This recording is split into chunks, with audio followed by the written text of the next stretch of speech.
All right, hello everybody, and welcome to another exciting week of football here on Uski and Herbie. A little Dave Matthews because we're going old school this evening. So I'm Chris Heidel, and that's Euan McCreath, Uski, down at our Charlotte office. So Euan, how's everything going? And how's you're not in the office tonight? What's the deal? It's fantastic, Herb. I mean, I think we should start with how you're doing. And what an unbelievable weekend for your Florida State Seminoles. It's really the only thing I want to talk about until our first guest comes on. How you must feel like, I don't even know, liberated. You broke out. I mean, how are you feeling after that huge upset victory over the Heels? Well, I think right now I'm just very happy they won. They almost blew it because our field goal kicking was terrible in the fourth quarter. And somebody who I don't want to mention any names who helps us out here on the program send me a text message at the beginning of the third quarter, and you don't do this during a Florida State game. Your guys are up 28-0. You're good. I want to give you the win. Oh no, that's cool. That's like I almost drove up to Cecil County and have a nice little conversation with them. Yeah, that's the absolute worst thing to hear. But, hey, they held on to win an unbelievable landmark win for, quite frankly, a program that has been reduced to mediocrity and subpar. But, wow, I mean, Jordan Travis, I wrote about this, just what a start. I mean, from the actual get-go, they just played with, dare I say, a team that was in the 90s. Right, exactly. And he played with a separated shoulder. Did you see that in the fourth quarter? Oh, my God, it's amazing. He was still playing. He was still, like, give me the ball and I'll run it. I can't throw it, but I'll run it. And I haven't heard anything about this week against Louisville if he's starting or not, but I think that's some toughness right there. You get the separated shoulder, and then you go, I'm just going to play the fourth quarter just running the football. This is the kind of game that literally, Herbie, I feel, not that can turn a season around, but that can turn a program around. Right, exactly. Speaking of programs, it was besides Florida State beating good old North Carolina, I think Clemson is still scoring. Yeah.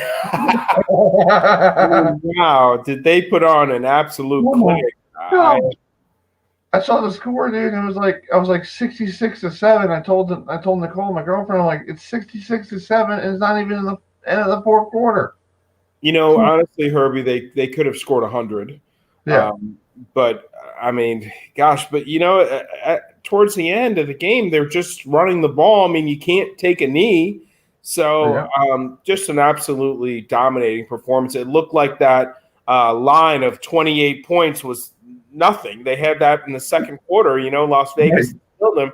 And now Clemson is a 45-point favorite against, I believe they're playing Syracuse. Syracuse, yeah. 45-point line. It's just insane. Yeah. And I guess is that a complete game for Dabo's defense? Oh, wow.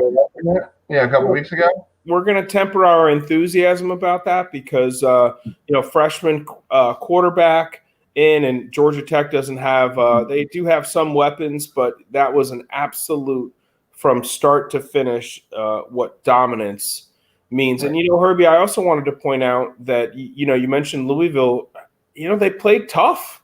I mean, they gave Notre Dame all they could handle on the road. So although they lost, giving up only 12 points to Ian Book and that high-flying Notre Dame offense, I mean, Louisville, they're playing hard. Yeah.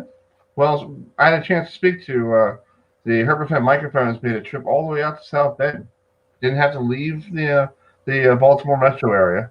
We had a chance to talk to Brian Kelly after the game. And I asked him, is this a teachable moment for his squad? Because only winning 12-7, can you teach something from this, and to help your team grow because you might have to do another game like this down the road. So this is what he said. That's what we do. We're teachers.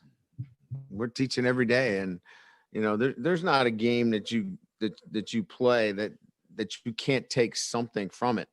And certainly in this game, as I mentioned earlier, there's a number of things that we're going to be able to take, and it's going to help us set our lineup, and it's going to help us set our calls and how we move forward. So, you're building your football team off of these types of games, these kind of, gritty, tough games where, games in the balance in the last 7-8 minutes. So certainly they're very teachable, and we'll learn from it.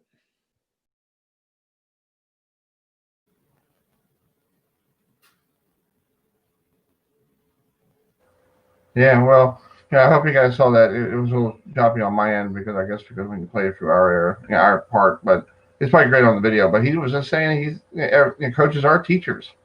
They're teachers every day, just like the teachers in high school and all that. They're still he's still teaching. So after 30 years.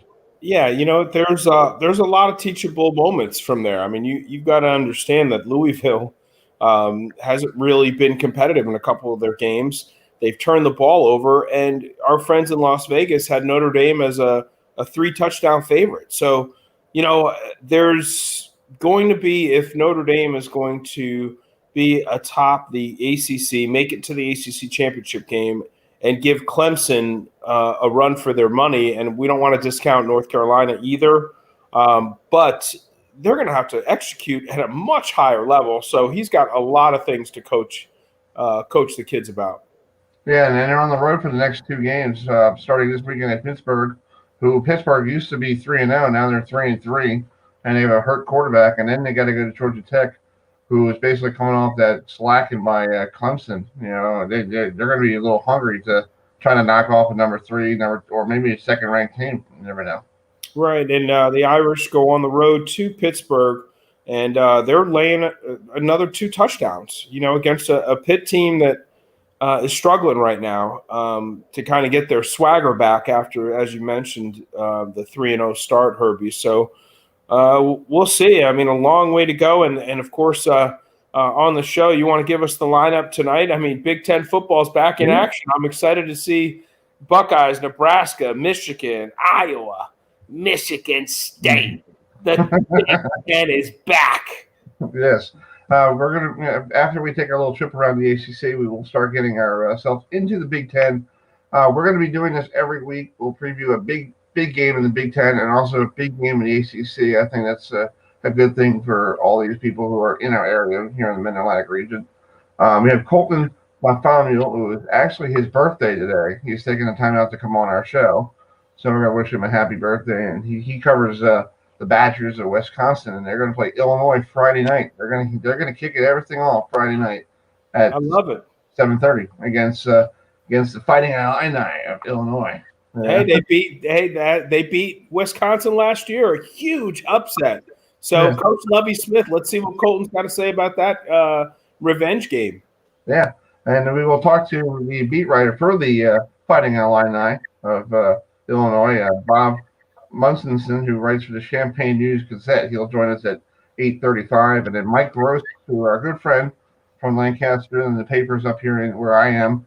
Very good guy. He does a good job with the Penn State stuff. We'll talk Penn State football because they have to travel to Indiana and take on a very good Indiana squad that made it to a bowl game and basically was 5-4, above 500 in the Big Ten last year. Yeah, and they can sling the football around. And we talked a little bit before we came on the air. Big blow recently, Journey Brown. I believe he was a consensus first-team All-American running back, potentially gone for the season. So that's really, I'm really interested to get some thoughts. What's going on in Happy Valley, and the severity of this medical condition. So thoughts with Journey Brown, obviously an incredible talent, but we'll see how Penn State can overcome such a huge loss. Right. And they had Barkley a couple years ago, and they finally found that running back to take that spot. And now having him go down, it's probably going to be running back by committee for James Franklin and the guys up there in State College. Yeah, I mean, wow, Yeah. it's going to be tough. But other games in the ACC, Herbie, I was kind of disappointed that Boston College didn't have a better showing. I mean, Virginia Tech, they can sling the ball all over the yard and score points, and it's great to see. Virginia Tech winning ball games, winning the games that they're supposed to win, and for BC, just kind of a step back, but a learning step at that. Well, I had a chance to talk to the coach after the game, Jeff Hastley, who came from Ohio State, and I asked him about his quarterback Phil because Phil Jurdovic, who used to be the quarterback at Notre Dame, I asked him how he played against Virginia Tech. So hold on one second. Coach Jeff, how you doing? Good, thank you. Talk about Phil's performance tonight. I know throwing 51 attempts out of 28. I know you guys were throwing the ball a lot, but just talk about his performance this evening. Yeah, proud of Phil, the way he hung in there. Prime example of who he is as a player and a person is the tackle he had on the interception. A lot of guys would have started to jog off the field and got off a block and looked like a linebacker out there. I want Phil to be aggressive. I like the way he plays the game. He gets better every single week. And like I said, I'm sure we'll watch the tape and he'll see some plays he could have made. But tough guy who continues to throw the ball and light it up. Let's go.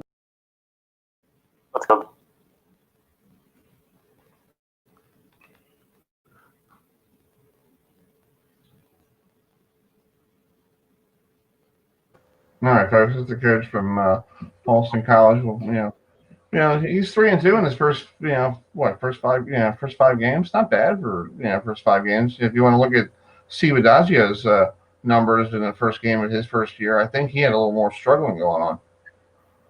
Oh, I think we could both agree that this program's heading in the right direction. Sometimes, Herb, the where you were is not as important as where you're going, and I think that this program is headed, as I said, in the right direction.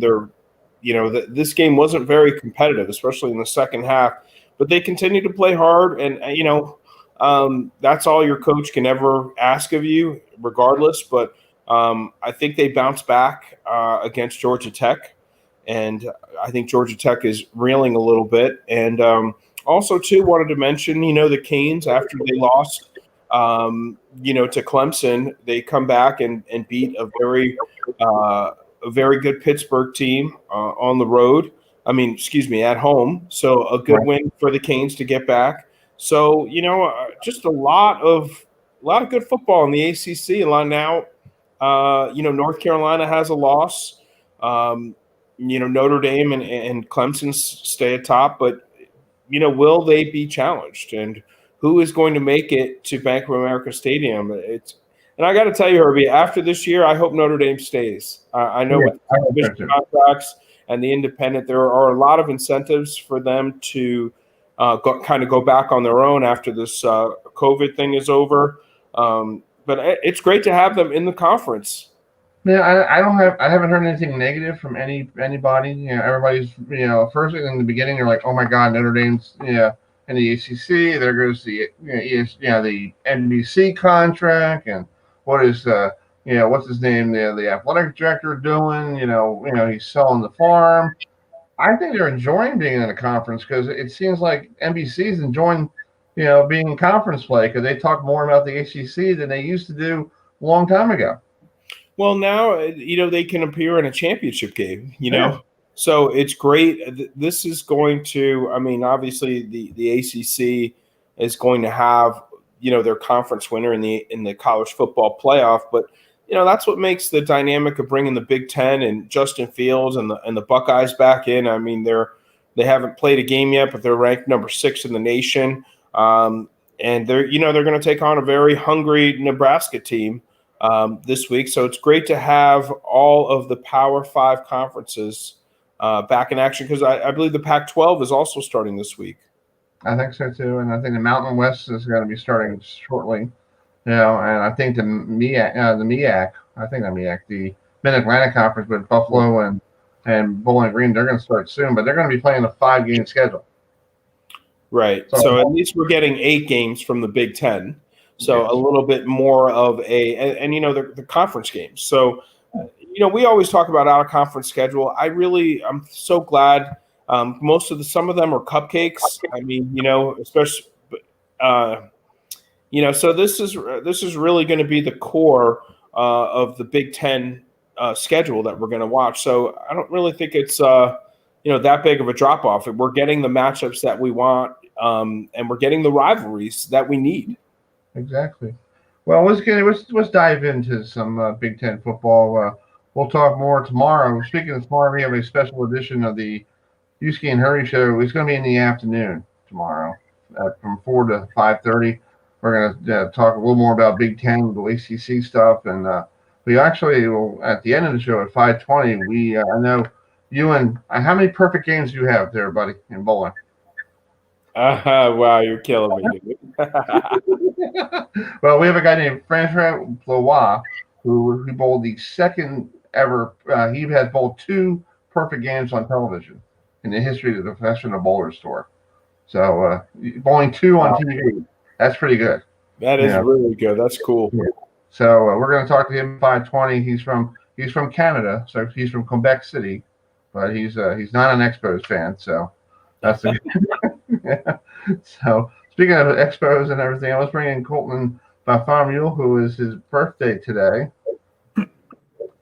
Colton, happy birthday! Thanks for coming on. I know you had a special birthday last year. You got engaged. So how's that going? I'm very glad we're not getting married this year because probably would have had to cancel it. So Right. yeah, it's been going good though. Been able to plan everything out, so it's going well.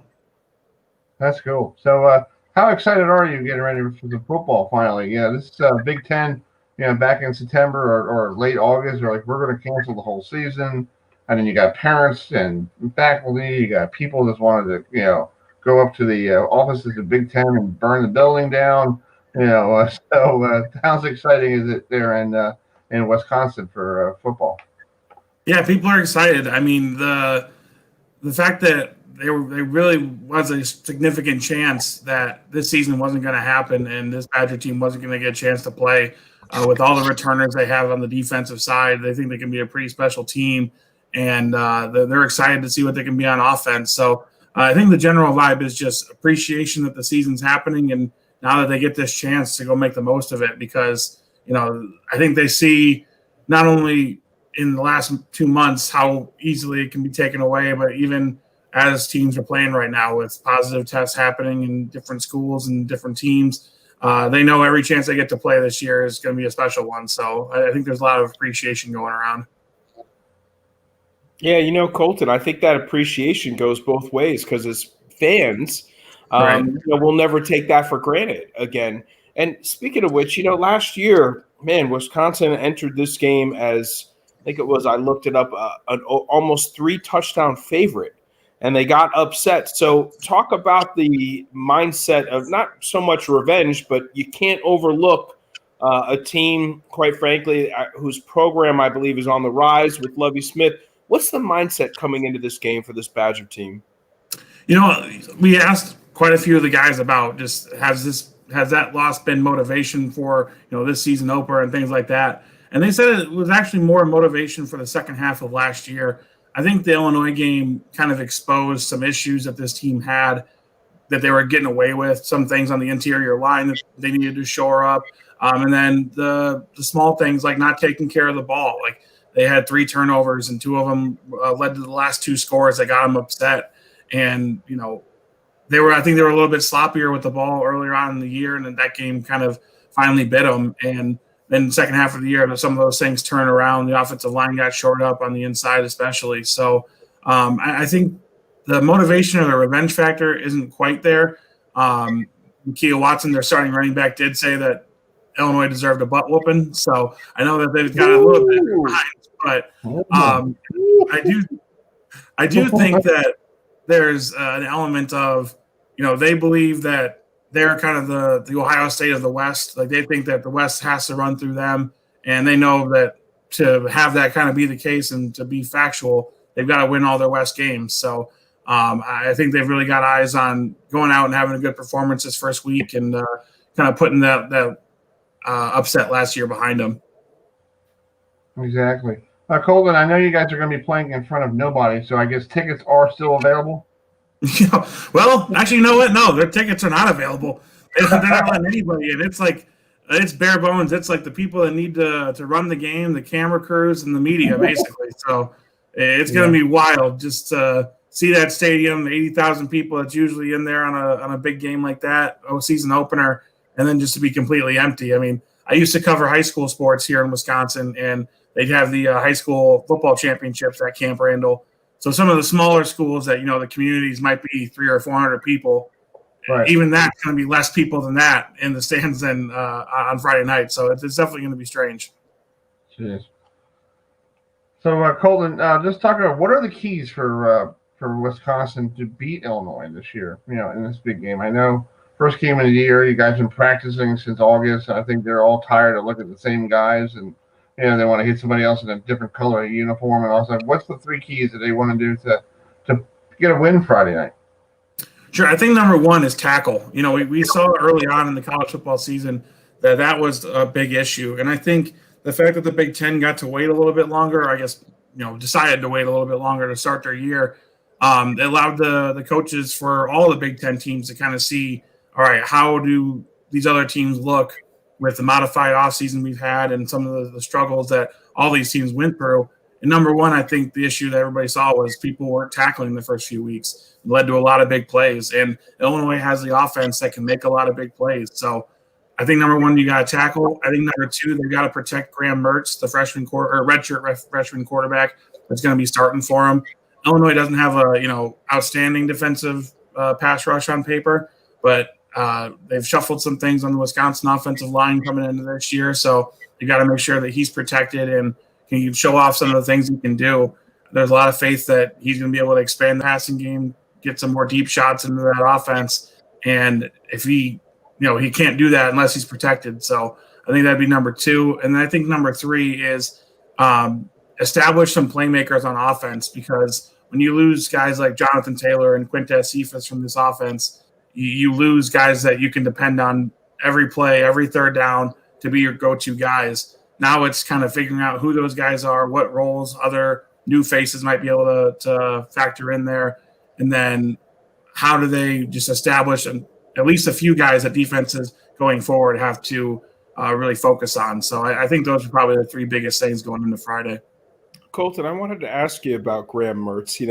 He played in 4 games last year. I didn't really get a chance to kind of get a feel for him because it was limited action. What does he do well? What does he bring to the table? And what are the keys for him to have a successful year in leading the Badgers this year? Sure. So I think you start with what he does well. I think he only threw 10 passes last year. You mentioned the limited action. So this is just watching him in practice and then kind of combining that with the tape we saw. He stands really tall in the pocket. He's 6'4". He's a pretty prototypical looking quarterback. And I think that really helps him be able to see the whole field and then get on top of the ball and stretch the field deep.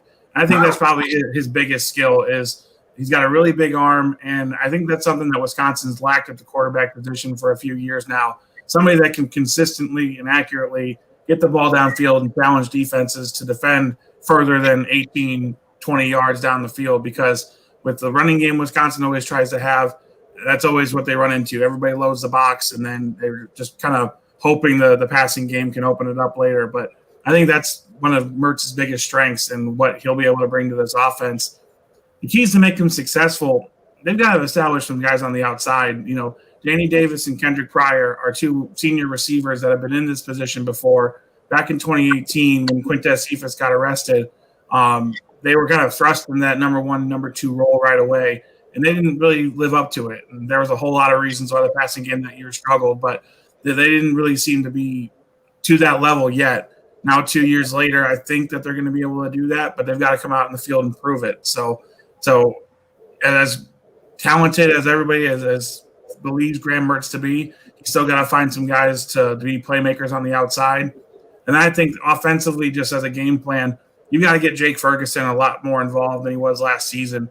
He played almost every snap for the Badgers offensively because their tight end room was just decimated with injuries. And he showed as a freshman that he can be a pretty dynamic tight end as a pass catcher. They got to get back to that this season. And he's going to be a guy that's doing more intermediate routes, shorter routes that are going to be a little bit easier for Graham Mertz to complete. So getting him, I would say 8 to 10 touches a game at least, making sure that he's actively involved in the offense day in and day out would be a big thing to make Graham Mertz successful. Yeah. Well, the Badgers have to find somebody to take Jonathan Taylor's spot. 26 touchdowns last year, and and a 10-4 record. Do you feel like it's going to be? Do you feel like the West Championship is going right through Wisconsin, and we'll see you in Indianapolis?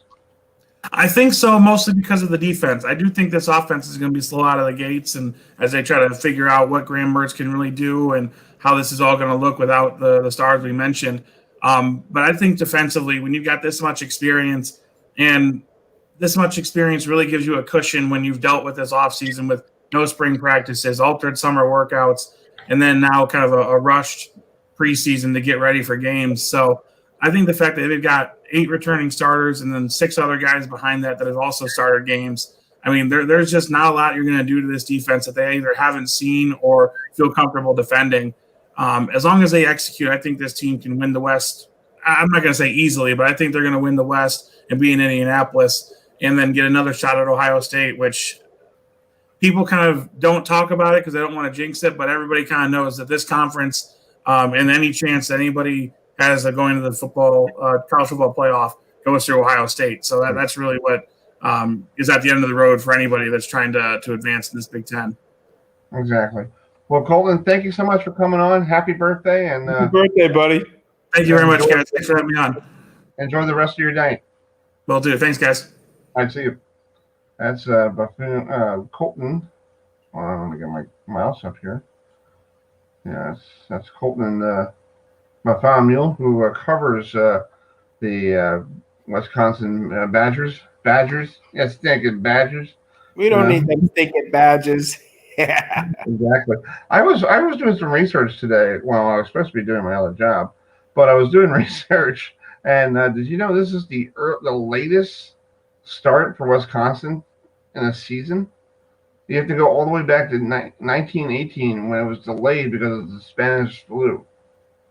Wow, how about that? Well, I'm excited that we're at least going to get 8 games from the Big Ten Conference this year, Herbie. Exactly. And we won't take for granted seeing college football on TV anymore. Yeah, exactly. Well, I have a polling question on the HerbieFM polling page. Who will win the Big Ten football championship? So go to HerbieFM on Twitter, at HerbieFM, and vote now. And right now, it looks like in the driver's seat, Ohio State is up in the driver's seat right now. So as they should be. I mean, anytime you got an incredible playmaker like Justin Fields at quarterback, they're going to be the favorite every game that they play this year easily. Yeah, see, there's the polling question right now. Ohio State 50%, Michigan 25%, and then I said other because you don't know who other is. You know, it could be Minnesota. Minnesota had a great year until they ran into a tough Michigan squad. So, so we'll get that. So go to HerbieFM on Twitter and vote today. Now, you got a whole week. We'll see how many people vote for that. Who's going to win the Big Ten championship? So it's 8:29 here on a Tuesday. We'll be back here tomorrow afternoon at 4:00, a special edition of Uski and Herbie in the afternoon. That sounds like we're going to have a traffic report, weather. Hey, you would give me the downtown coming up. Yeah, get some George Carlin on. That's so So it's tomorrow from 4 to 5:30 tomorrow here. We have to get off at 5:30 because we have some stuff to do. But hopefully make us back-to-back days. Herbie, it was interesting how Colton mentioned the defensive side of the ball, and that anytime you have a young quarterback, with limited experience, being able to lean on that defense while you kind of iron out the wrinkles is such a luxury to have for Paul Chryst up in Wisconsin. So maybe you start off with a little conservative game plan. Wisconsin has predominantly been a run-heavy, run-first offense. They've always had great offensive lines and great running backs. So it's nice to have that luxury to be able to hand the ball off and perhaps even let your defense set the tone for the game. Exactly. I know you're a big baseball fan tonight. Game 1 of the World Series in Texas between the Rays and Dodgers. I know you got some coins on this sucker. So who do you think's going to win this World Series? It's at a neutral site.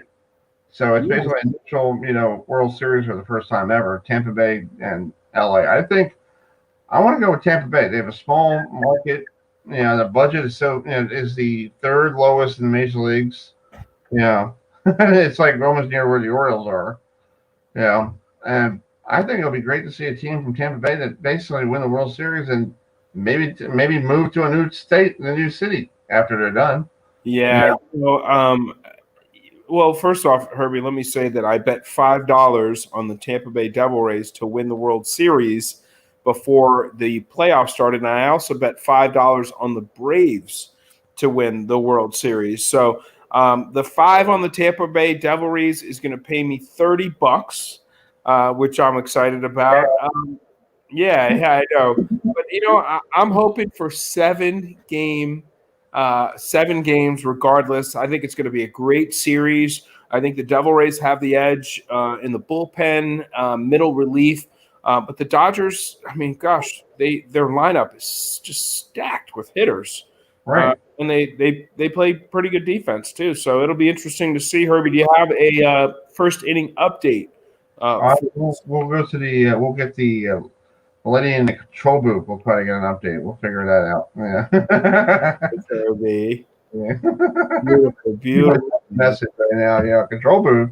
Yeah. Anyway, we'll get an update shortly before we're off the air. But right now, let's bring in Bob Aspenson, who covers the Fighting Illini of Illinois football. Yeah. So, Bob, thanks for joining us. We're excited for football. I'm sorry, I missed it. Are you excited for some football, right? Absolutely. Yeah, I was excited about baseball too. I'm a Braves fan my whole life, so I was pretty sad there on Sunday. It was a tough day. Yeah. Well, I wanted Nick Markakis to win because he's from Baltimore, and that guy needed to win the World Series because that guy was such a good hitter, and it feels like he's shortchanged. Great career. Yeah.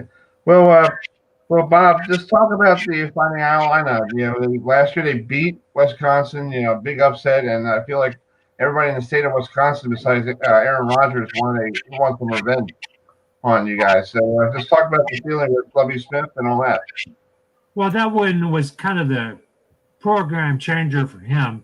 They had not been to a bowl in his time here, and they beat Wisconsin heavy underdogs, 30-point underdogs at home. And they came back, roared back, won the game, lost against field goal. It really kind of changed the trajectory for this program because before that, people were thinking they were going to be 2-5. He's in big trouble. He was never in trouble, but it was kind of a nice thing for them to show they could play with a team as good as Wisconsin was last year. Bob, we always talk about the directions of programs, and last year, Illinois is basically picked to win 3 games. They made it to a bowl game. I've always been a fan of Lovie Smith. I feel like this program's going in the right direction. When I look at the quarterback and the production, and I look at the 55% completion rate for Brandon Peters, what does he have to do besides accuracy? How can the play calling help him? Talk to us about the offensive line. How can Brandon Peters take his game to the next level? Well, I think you hit it right on the head. The percentage has to go up. And his TD, the interception ratio was pretty good last year, 18-8. really could have been more than that, more like 28 or 21-8. He had some balls dropped. He had some TDs turned back because of penalties. So should have been a little bit better. But you're right, accuracy, and unfortunately, he missed spring ball with these guys. That hurt. They were counting on that for this year, but I think he's got enough talent on the offensive line and air receiver to give him enough options. He should be fine. Plus, if you look at Illinois, the tight end position really strong now. They got a returning starter, Daniel Barker. Luke Ford came over from Georgia, had to sit out last year. That's two pretty good players. Plus, Joshua Maduabebe's brother, Daniel, another Southern Cal transfer, is also ready to go. So they should be pretty adept. And the passing game should be good. The question is the running game, but the passing game should be strong. Yeah, they should be. Yeah, but Lovey Smith's a little known for more defense than offense. So, yeah, that's kind of unstrange to see a type of Lovey Smith, because Lovey Smith is doing really well down in Tampa Bay with the defense. Euan? Yeah, he was obviously with the Bears forever, and he did a great job. Defense has not been as good here, maybe as people thought would be. The one thing they did better than anybody last year, almost better than anybody in the country, was forced turnovers. I think if they were third maybe in the country in turnover was produced, really high turnover margin, and that's been a kind of Lovey Smith calling card going back to his days in the NFL. The Bears, with Tampa, he always did that, so I think it's carried over. It's a mindset. And I think they've got that going. So if they beat Wisconsin on Friday, which I don't think is impossible, it'll be because of turnovers. They'll be if they go +1, +2, +3, they'll have a good chance to win the game. If they don't do that, it goes the other way. They'll have a problem. That's true. So, Bob, let's talk about looks like Illinois lost 2 running backs this year. They went off to probably the NFL. So how are they going to replace those running backs? Well, they've got a guy named Mike Epstein, Florida guy, who's been here for his 4th year this year, but he's missed a lot of time because of injury. Last year he tore his ACL the first game against Akron. The first game had a good game going, tore his ACL. I went down to see Dr. Andrews, got that all fixed. He's apparently running better than ever. Hopefully he's healthy. He's the number one choice there. Chase Brown, whose brother's in the secondary, is a transfer from Western Michigan. He should be a guy that you see a lot of early. You got the younger guy, Reggie Love, high school kid from St. Louis, really good talented player. They'll get a chance to play early. So they have guys there. They don't have anybody like what they've had in the past. They don't have any Michaela Shores. They don't have anybody like Rashard Mendenhall or going back even further than that. They don't have those kind of guys, but they do have some talent. Just not maybe enough. Maybe not as good as they were in the past. Well, hey, Bob, we talked about last year's upset against Wisconsin, but, the Illini also went into Michigan State and Purdue and won those games, and obviously no fans this year. So talk about we always say that it's so hard to play on the road in college football, so much emotion and feeding off. What kind of confidence do those wins mean going forward to this team, especially when they play on the road? It definitely helped. The game against Michigan State did a lot of things for Illinois. Main thing was it set them up for a bowl game. So it was a big comeback there, down big in the second half, came back, won the game, and really made a statement for them. They hadn't been to a bowl in 6 years, so it was a big deal. And I think going to Wisconsin this year with no fans in the stands, Wisconsin normally is one of the tougher places to be in the Big Ten. I would say it's probably top 3. Ohio State's really tough. Penn State's really tough. I would just say Wisconsin's 3rd. So without the fans there, that place becomes really, really a lot less intimidating, much more a place that Illinois will feel like we don't have that 12th man there to worry about. So I think they're going to feel fairly confident, but because of what you said about the wins last year, but also because of the lack of a crowded atmosphere there in Madison. Exactly. Well, Bob, thank you so much for coming on tonight. And let me give you that World Series score update. We are scoreless in the bottom of the first inning down there in Texas. So I'm going with Tampa, even though the Dodgers beat the Braves. But I just hope you win some money. How about that? yeah.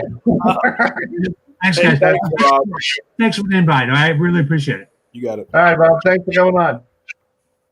That's Bob Asmussen, who covers the Fighting Illini for what's his publication? Let me pull that up one more time here.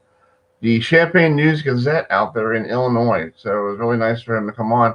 And he's a Braves. Yeah, I guess he's a Braves fan because back in the old days they were Milwaukee Braves. I guess, but it was interesting, what he said about the confidence of this team. And let's see if Epstein can run the football. That was some great insight that he gave us, that he's past his injury and sometimes that, missing a full season of college football, you come back hungry. Let's see if Illinois can, or let's see if they can run the football effectively because, that's a quarterback's best friend. Herb, we talk about it all the time. You can do so much when you're running the football, control the pace of the game. Your play action is more effective. So we'll see what happens. Yeah. And I'm also, I'm sorry to put you on the spot there, but Lovie Smith is known more as a defensive guy. Because I know when he was at Chicago and Tampa Bay, they were more defensive oriented, right?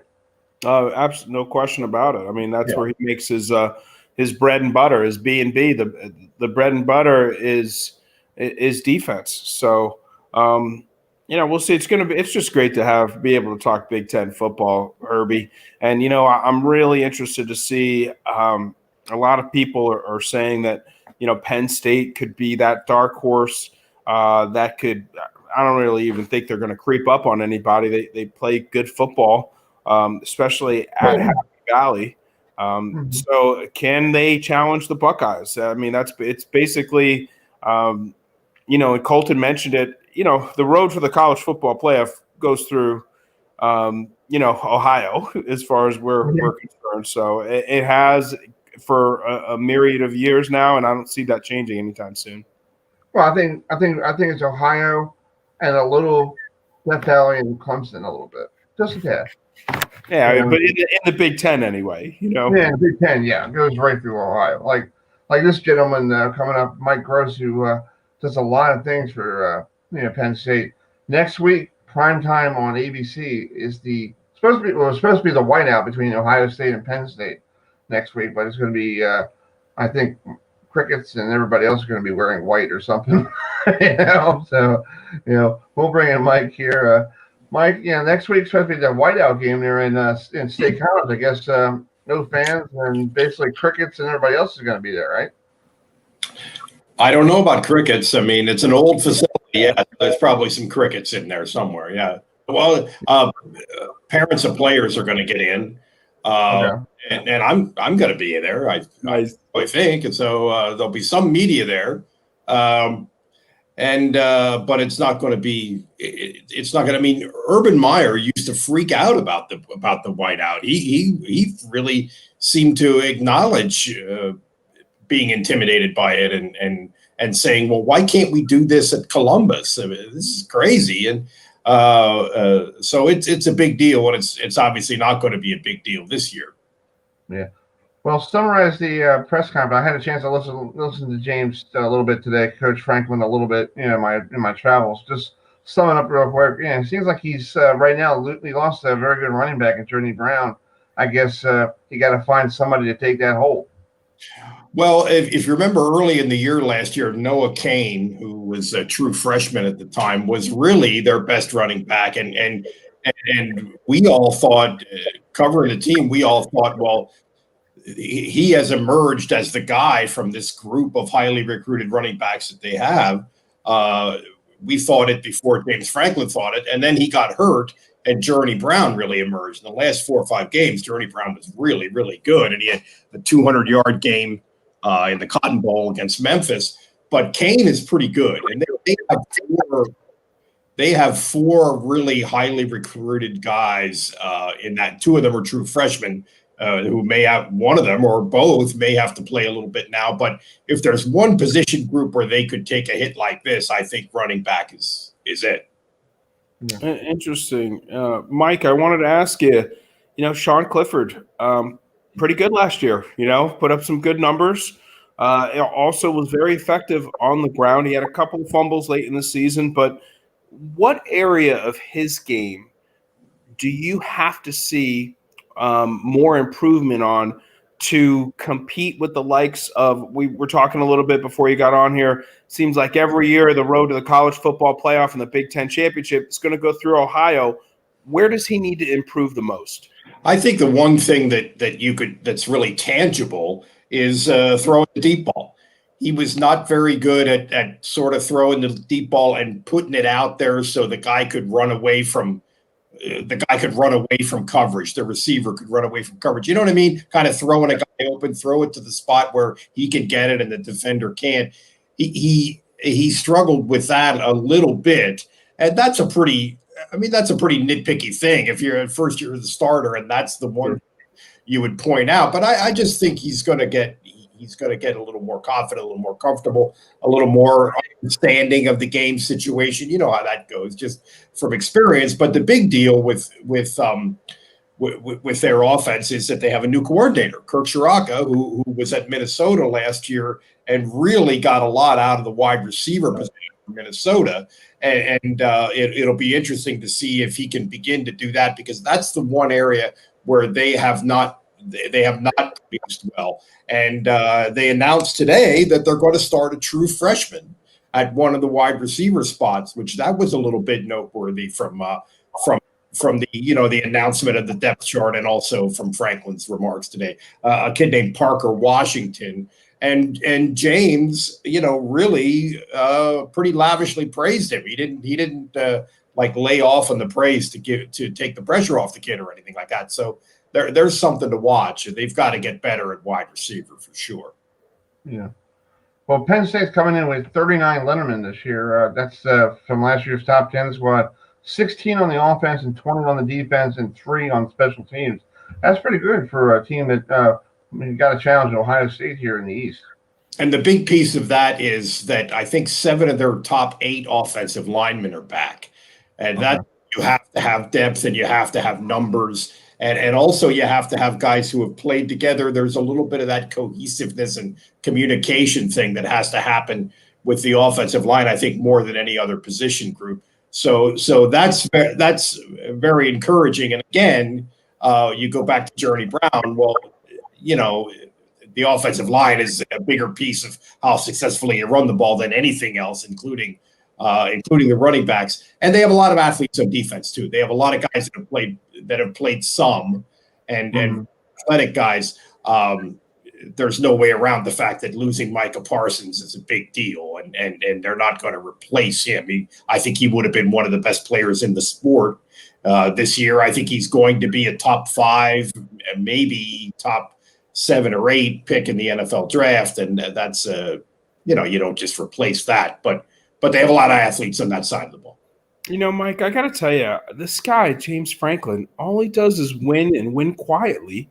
I don't ever really hear his name mentioned in the upper echelon of coaches, and I think it's a disservice to him. I mean, you're talking about 3 11-win seasons in the past 4 years. That's right. I know that we have the college football playoff, but there is something to be said about consistency in a Power 5 conference, winning that many games, 56-23 overall. Why doesn't he get more love? I don't think he's seen as an X and O guru. I think he's seen as a manager guy, a manager of people, a guy who has to have really good coordinators and a really good staff. Obviously, Joe Moorhead made a big impact in their going to the next level in 2016 and ended up winning the Big Ten championship. And it's interesting, you talk about these last 4 years. They have not made the playoffs, and that's really the big deal that everybody wants. But they probably finished 5th or 6th twice in there. There were times when you could have made an argument maybe for them. But here's the problem. Here's the thing. The last couple of years, they have not recruited as well. The last couple cycles, the current cycle and the previous one, they have not recruited as well. There was a kid from Pennsylvania, Julian Fleming, who was one of the best in the last cycle, was one of the best players in the country, second or third ranked player in the country, wide receiver. Ohio State got him.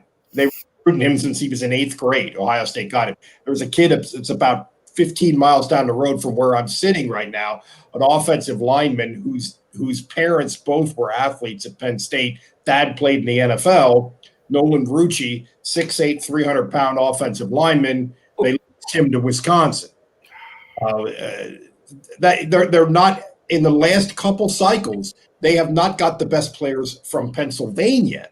And a couple of interviews sessions ago with Franklin, he sort of acknowledged, hey, we might have to change our approach a little bit. We have not done the job lately in recruiting, and we got to do a little better. And at the same time, Ohio State had a coaching change and got better in recruiting. Right. It made no difference at all to them. They certainly didn't miss a beat. So this is the last year, I think, of kind of a veteran group with a lot of pieces coming back where they have a chance to make a run at it. And then they're going to be kind of rebuilding a little bit, and this recruiting issue might start to manifest itself, I think, down the road, a year or two down the road. Not this year, but a year or two down the road. Yeah. Well, Mike, I want to ask you a question. They're coming out with these new patches for the uniform. I heard that during the press conference. Explain to the folks here. I know we're in Maryland. You're up in Pennsylvania. Just talk about these patches. Where are they going to be on the jersey? And it's something to do with unity, right? Yeah, it's about unity. It's about they have tried to really, throughout their athletic department, they've tried to be really proactive about encouraging them. Yeah, there it is. It's going to be on the shoulder. That's the answer to that question, right above the BigTen thing. They've tried to be really proactive about social justice and getting the athletes to at least talk about those issues and encouraging them to get involved and all that kind of stuff. And through social media, Franklin does a lot of things like get out and vote, that kind of thing, encouraging engagement. So that's what it is. It's this campaign that they're calling Penn State United. Honestly, the only tangible way that I know that it's manifesting itself right now is that on the jerseys. But yeah, they're going to be wearing that. They're going to be wearing that all year, and they talk about it a lot. And Franklin talks about it a lot. Exactly. Well, Mike, thanks so much for coming on. We're so glad to talk to you again after we didn't know when we were going to talk to you because at the time. Yeah, I know. Yeah, I've been talking to a bunch of my sports writer buddies lately, and we're all relieved. I mean, we're really looking forward to let's go watch college football. So we're fired up. Absolutely. Yeah, it's good Penn State and the Big Ten. You could be like Towson University, not playing in the springtime. Did you hear about that? Yeah, isn't it interesting how the schools? Yeah. Isn't it interesting how the schools that don't make a lot of money from college sports, they were pretty anxious to shut down and stay shut down. Isn't that interesting? That's odd. Exactly. All right, Mike. We'll talk to you. I hope to see you at the game, and we'll see you soon. Yeah, absolutely. Thanks, fellas. You got it. All right. Talk to you soon. All right. That's Mike Gross, who works for the Lancaster newspaper up there in Lancaster, Pennsylvania. Very good guy. Very nice guy. I ran into him in the press box last year during the Indiana game, and we just talked for the whole before the game. And it was he's a good guy. Herbie, we talk about Journey Brown, but I just felt like he brought up such a specific point, and that is the depth on the offensive line. If there's ever a place to have experience and depth, size, and cohesiveness, it's on the offensive line. So let's see if Noah Cain can really step up and pick up the slack, not having Journey Brown in it. It'll be interesting to see without question, Herbie. Exactly. I agree. Yeah, we got to see how Penn State's going to do on offense. And back to James Franklin, he's been that quiet coach because he was supposed to be the coach in waiting at Maryland until Maryland screwed him over. Yeah, wow, that's That's tough, man. But it is great to talk Big Ten football. Man, it's going to be awesome to see. Hey, you know what? Illinois, Wisconsin. It's going to be a good game. You know. Exactly. Well, we're going on tomorrow from 4 to 5:30 in the afternoon. We'll talk more Big Ten football. We're going to talk about the rest of the schedule. You got Michigan and Minnesota playing in prime time. Game day going to be in Minneapolis. Only just the game day crew. Nobody else probably. So, and plus we'll talk more about the anything else going on tomorrow for an hour and a half. So, Uski, real update for you. So for the World Series, we got no score in the top of the third. Yeah. Go Rays. Yeah. Go Rays, or AKA Devil Rays. Remember they used to be called the Devil Rays? Like, really? You got to call them Devils? Yeah. So, great show, big man. Yeah, absolutely. Fantastic. We broke down a couple games, and tomorrow we're right back at it. So, Herbie, for Vixen and I and everybody here in Charlotte, see you tomorrow. And I do have to say something pretty cool that I know we talked last night on the phone, but my brother I know we have some issues with my older brother, but he's on the verge of getting a liver. So that's a good thing. Amen. Yeah. That's great. Amen. So pray for my brother, and we'll see you all tomorrow at 4 o'clock. Good night, y'all.